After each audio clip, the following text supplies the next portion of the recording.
Okay, the first thing I'm going to show you is how to access the student portal. The student portal is a good tool because it allows you to view your grades, view your absences, view your last progress report, and it allows you to be your own advocate and access all of the information that your parents would normally get on the parent portal, but they're finally allowing you to have your own student portal. So the way to access the student portal is you're going to go to pmschools.org, and if you look down on the right hand side, there's this red banner. It's the second link, it's the backpack. You're going to click on that says student portal, and you're going to type in your email address.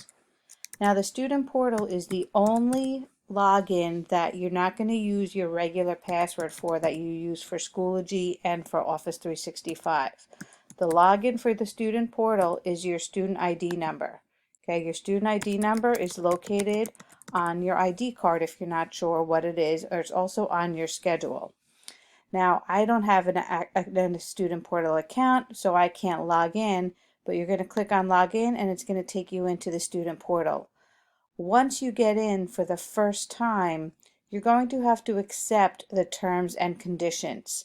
And they're going to pop up and you're going to have to scroll down and click on the blue button that says, I think it's I agree or I accept. Now, a lot of times that blue button is going to be located in this little gray area right down here. So, and it's not going to allow you to click on it.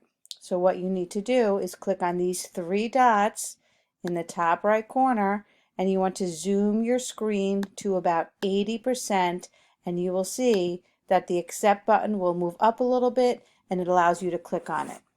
Once you get into it, you can become familiar with all the things that it can allow you to do. Check your schedule. There's nothing that you can click on that's going to hurt the student portal.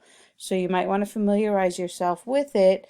If for some reason you're locked out, you need to ask your teacher or come to the library to fill out a tech request so we can unlock your password.